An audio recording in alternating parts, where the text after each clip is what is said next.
Good morning or afternoon, ladies and gentlemen. Welcome to CSC Plus episode number 1. So basically what we're going to be doing is every morning for me, probably afternoon, you'll end up seeing it. We're going to do, not every morning, maybe twice a week, 3 times a week, but we're basically going to wake up and talk sports, gambling, results, etc., etc. There will be a focus on mixed martial arts for the majority, but we will also talk the NFL, sports stories that are in the headlines, stuff like that. It is going to be an episodic kind of thing where I just get to do a little more informally with you guys, talking, recapping UFC fight nights, looking ahead at betting cards, looking ahead at betting NFL weeks in the future, and it's just going to be a whole lot of fun. For example, in this episode today, we're going to recap the UFC fight night Fiziev versus Gamrot, look at some of the interesting spots that some people probably cashed a good pretty penny on. We'll talk a little bit about the NFL's past week, look briefly at upcoming combat for this weekend, and we actually don't have a UFC card this week, so NFL Week 4, Dana White Contender Series tonight, maybe a little bit of other combat when it comes to PFL 1 FC has an event this weekend, and Canelo also fights this weekend against Jamel Charlo. So there is a lot to get into, a lot to talk about, but we are going to begin this episode with a quick UFC Gamrot versus Fiziev recap. Normally, this will be a weekend bet recap, but because I didn't play anything for this week, in this CSC Plus episodic kind of series, we will be laying a lot of bets, most likely lean, stuff like that, and then breaking it down based on that the week following. So be sure to look out for future episodes. But in this case, we are just going to look at some interesting lines, maybe look at how many underdogs won versus the favorites and stuff like that. And we'll go through the full card. But in general, this will mostly be a recap of the previous week's betting video, the previous week's CSC Plus videos, and we'll get through it. So we'll start with the dogs howling early. The evening started with a lot of dogs cashing, in my opinion, but a couple slow prelims, 3 decisions in a row. Odd-wise, Montserrat Rendon cashed in her debut on a split decision as the 2-1 underdog to open the night. Then a heavy favorite in Inoue took a victory, and a small favorite in Muhammad Big Little Brother Usman, who won again by unanimous decision against Jake Collier. Then we had the biggest underdog on the card and the biggest underdog cash in Cody Brundage as a 4-1 underdog. He was clearly, if you were watching the fight, you knew that the odds were set perfectly. But with McCoon, a high number of strikes behind the head, even before the finish even happened, he was striking him behind the head. But a big elbow behind the head, Cody maybe sold it a little bit. Who really knows? But Cody would end up getting the disqualification victory. If you would have bet him TKO KO, which usually comes with a DQ prop, you would have got this line in at plus 2,000. But in general, money line pick, he was plus 400, a 4-1 underdog, which is just remarkable for anybody who had that side. Then we can go on to a little bit of a happy story. Tim Means cashing as the underdog in a finish. Miles John cashing as an underdog to round out the prelims of the fight night. To open the main card, we got some submissions. First, Canadian. The Canadians winning fights non-stop recently. Charles Jourdain picks up a beautiful submission. Bryan Battle also picks up a beautiful submission. Battle submission play was actually only around plus 275, but if you got Jourdain by submission against who we believe to be a pretty good submission specialist in Ricardo Ramos, at least he's shown the skills to defend and submit fighters. He was 10-1, Charles Jourdain, via submission. He sunk in a guillotine choke in the first round and brought another one home for Canada. He calls out Cub Swanson. He improves to 15-6-1. So very, very impressive by Charles Jourdain. Then Marina Rodriguez really busted up Michelle Waterson. It was a brutal win for her. I feel like even as a minus 360, albeit we have the hindsight at this point, but I don't think the fight was anywhere near the right line there. I think Marina Rodriguez should have been around a minus 600, minus 500, and I still don't think there would have been any value on Michelle Waterson. So Marina Rodriguez does the job, gets another victory, improves to 17-3-2, and she is a pretty dominant fighter for the women's strawweight division. So we'll see where she can go from there. Bryce Mitchell, unanimous decision, out grapples him, suffered a pretty grotesque eye injury, but still fought beautifully, defeated Dan Ige with the grappling and the overall. And then finally, we got the underdog in the main event winning under some unfortunate circumstances. Fiziev shooting a kick actually blew out his other knee, his posture knee, and it ended the fight in the second round, and Gamrot was declared the winner. He was plus 120. If we go ahead and take a little quick look at where the odds shifted there, I think most of the money was in on Gamrot. He was plus 136 at open. line shifted all the way down to 116.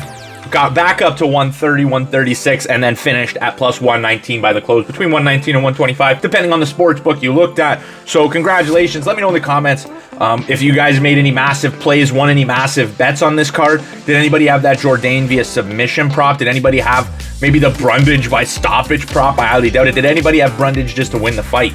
I saw Die Hard MMA podcast on Twitter. He ended up getting a Cody Brundage ticket that had TKO, DQ, KO plus 2,000. That's huge. That's big money. But this event is now in the past. Gamrot will probably move up in the rankings. I think Gamrot, he has a really well-rounded game. I was preparing a career retrospective for him prior to this event, and looking back on his career, he's impressive, to be honest with you, in both the grappling and his striking. Very unorthodox. It makes it difficult for his opponents to read. You're not fighting a regular opponent when it comes to Gamrot, and although he won here under not the best of circumstances, he is still a top contender in this division, and I do see him going pretty far and main eventing main cards a lot in the future. But that wraps up the Ultimate Fighting from the past weekend. Sadly, we have no Ultimate Fighting this Saturday, which is a little bit disappointing, but we will move as we move. We can still look at the Contender Series today and the Contender Series next week. We'll put a lot more research into the Contender Series next week. For this episode, let's just have a quick look at some of the matchups. Today we got Brazil versus Mexico, Vinicius Oliveira. I apologize if I butcher any names. It's the first time I'm looking at this card. We have Vinicius Oliveira versus Victor Hugo Madrigal. You have Ernesta, that I'm not even going to try to pronounce that, undefeated Ernesta versus Carly Jedice. We will recap this card as well. Danny Silva versus Angel Pacheco. I hope I didn't butcher his name. Both 7-1 Americans. Then you have Alexander Soldikin versus Mario Piozin. This is all off the top. I haven't watched any of these guys' fights before, so take all this with a grain of salt. Danny Barlow, Raheem Forrest, and if we jump over, again, this is my favorite resource when it comes to betting mixed martial arts, best fight odds. It does give us a nice idea of how lines have been shifting throughout the week. Take a look at that little main event here. They opened minus 120. He's been bet down all the way to plus 105 on the Danny Barlow side. Barlow himself 6-0 undefeated. Why is that? I couldn't give you a solid answer here, so I don't want to kind of lead you to any incorrect things, but you do have money coming in clearly on his opponent, Raheem Forrest, who is now minus 125, opening as around a minus 10. So this basically really is a pick'em fight at the end of the day. Huge favorites. Alexander Soldikin, he is the 14-3, a lot more experience than his Brazilian opponent. Heavyweight fight. Do we have any props on this one? Of the overs, maybe? Bet fight odds, sometimes they don't get updated stats when it comes to Contender Series. Not a lot of these organizations, these sports books, they offer much when it comes to the Contender Series. So we'll be looking at this in the next episode for picks. You have PFL Europe. Oh my goodness, that is a main event. I didn't even know that was the main event. Cedric Doumbé, who is a great kickboxer, who's already 4-0 in mixed martial arts. I have not been following his mixed martial arts career, but I did know that he wanted to jump into the big leagues of mixed martial arts. He wanted to go to the UFC. He wanted to go to Bellator. He wanted to go to the PFL, and he is already main eventing a PFL event as a 4-0 mixed martial artist, but again, one of the more dominant kickboxers of our generation. So it's going to be very, very interesting to see what Cedric can do. You got another Frenchman in the co-main event, and then you get some tournament fights. So this is a European event. That makes sense, because I was going to say this doesn't look like it has much. It's not following much in the terms of the tournament, but you do see a lot of talented a lot of impressive records. So we'll be able to recap this event. I'm going to look more deeper into some of these plays for the next episode of CSC Plus, but we do have a lot of fights. And what lines are we seeing? Any? There's no lines out on it, so we're not going to see very much. I'm going to assume Doumbé going against another 4-0 Frenchman, same experience in mixed martial arts, but I'm going to assume Cedric has way more experience in combat in general, so I think that will probably come in as a pretty big favorite. But as for most of the other fighters on this card, I am going to not speak too much on it. PFL Europe, we will look at in the next episode. Canelo versus Charlo, undisputed versus undisputed. This is going to do pay-per-view numbers, in my opinion. Canelo Alvarez, one of the biggest sales in combat anywhere.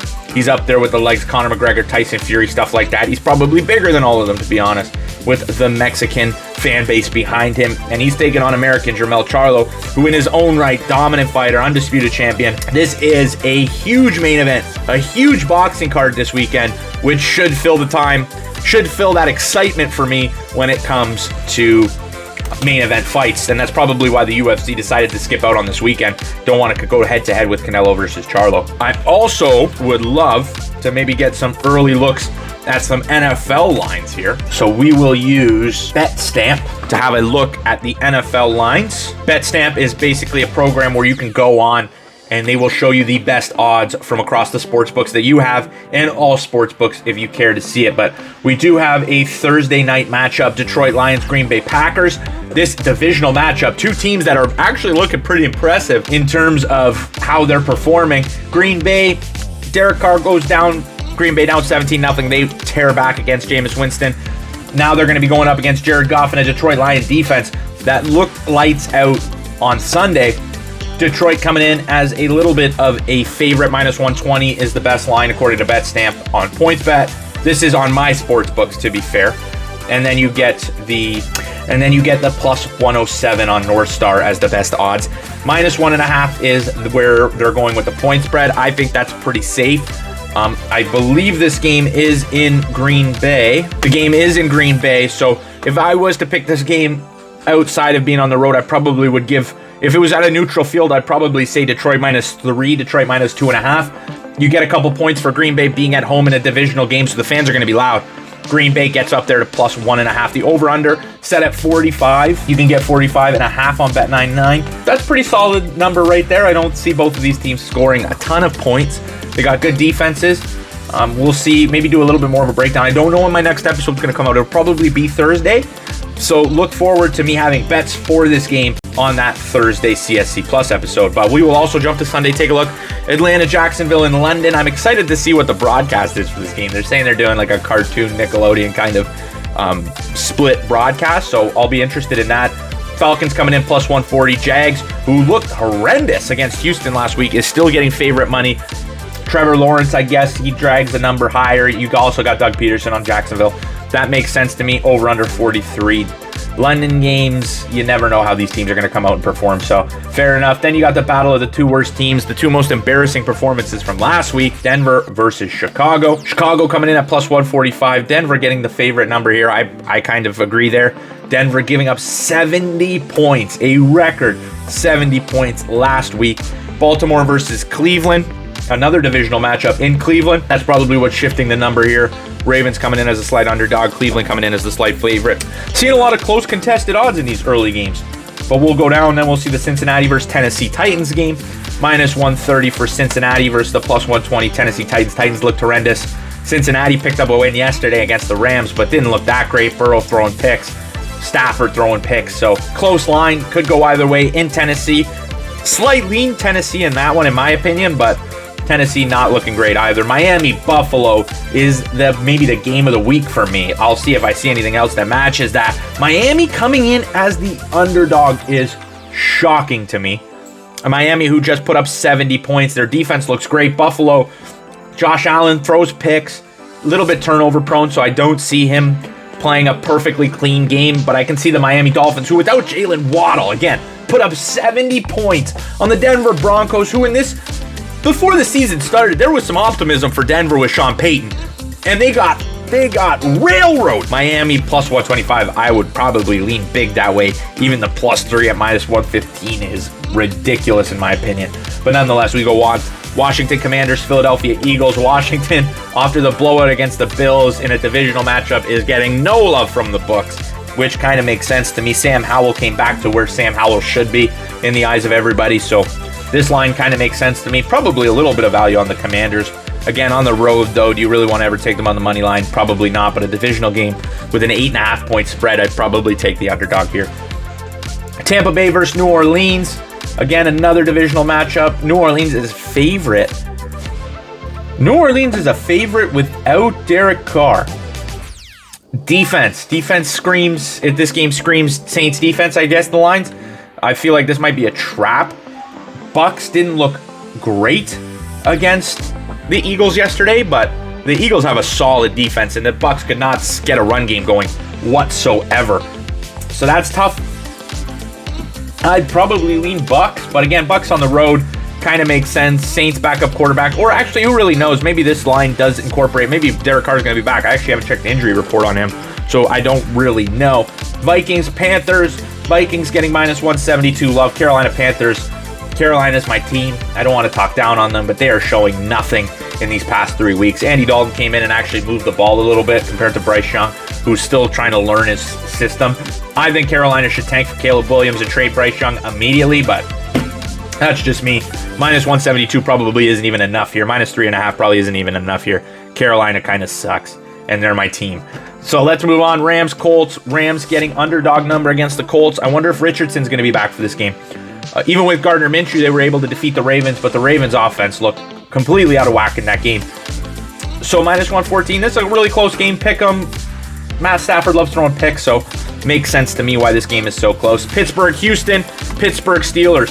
These guys have been winning close games. Their defense has been running all over the field. I would take Pittsburgh in this spot, but CJ Stroud looking really good for Houston. Houston picking up a great win against Jacksonville last week. Who knows? Maybe they can pull something off. Las Vegas versus Los Angeles. That is a game right there. Los Angeles -238. Their offense is high-powered.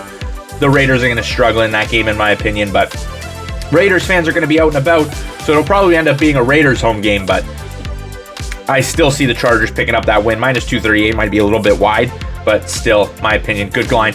The Arizona Cardinals getting no love after beating the Dallas Cowboys, coming in again, +650. San Fran -833. Are we going to see another huge underdog Arizona Cardinal team cash against one of the best teams in the NFC? We will see. I doubt it. Dallas, these teams, they don't show up to play Arizona. Why would they show up with their best guys to play? Not their best guys are always going to play, but why would they show up with their best game against an Arizona Cardinals team that really should be tanking for a quarterback? Kyler Murray out.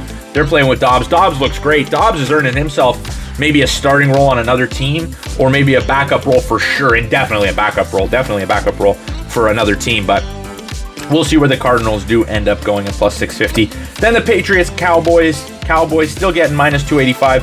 I do like the Patriots defense in this game. The over-under 42.5. Patriots defense is solid. Mac Jones can move the football, not great, but if New England can pull off a win here and both these teams fall to 2-2, the NFC and AFC are going to look real interesting in these two teams' divisions. And then finally, Sunday night game, kind of disappointing Sunday night game. We thought this was going to be Mahomes versus Rodgers in the AFC. We got Zach Wilson. I don't even know if they're still going to play Zach Wilson in this spot, but Chiefs by 50. Then we'll go to Monday night game, Seattle versus New York. The Giants played good football against San Fran. They played good comeback football against the Cardinals. The Giants, they don't look too bad after that horrendous start against Cowboys. Seattle, Pete Carroll, you can always trust in him. Kenneth Walker starting to find his way again after a tough week one. This is going to be a very, very interesting matchup. Over-under set at 46. That's a pretty high over-under. But Seattle and the Giants defense haven't shown to be world beaters in any respect. So I feel like that line is pretty good. Again, if I do 2 episodes of this, again, Thursday and Friday, or Thursday and Saturday, we'll do more NFL on the Saturday one or the Thursday one, and then we'll do more of the mixed martial arts on the Thursday one, where we actually get some picks in instead of just recapping everything and looking towards the next week. But in terms of everything, we got a PFL card this weekend. We have a huge boxing event. We also have ONE FC. I didn't end up looking at that, to be honest with you. We'll see if there's any real names I know. I hardly follow ONE FC, but I know some names. I know Stamp. She's impressive. But nonetheless, still one Fight Night 14. So nothing crazy huge. You get some Muay Thai events. You get some grappling, custom rule fights in ONE FC. If you really like overall combat, the umbrella of combat sports, Muay Thai, boxing, all that kind of stuff, ONE FC is going to be a place you want to look, especially for overseas events. Should be a good event on Amazon Prime, 8 p.m. Eastern. Really? Usually these events are really, really early on Saturday or really, really early on Friday, which is kind of good if you're at work, you have your computer on, you might be able to flip a game on, but in terms of this one, 8 p.m., we're not going to get any love here. And then you have the combat sport main event this weekend, Canelo versus Charlo, which is going to be a very, very exciting fight. But I think that'll be enough for this event, for this episode of CSC Plus. Thank you guys so much for watching. I hope to see you guys in the next one, and I hope we can make this a reoccurring thing, and I hope everybody has a wonderful day and a wonderful week. So I will see you guys in the next one. Peace out.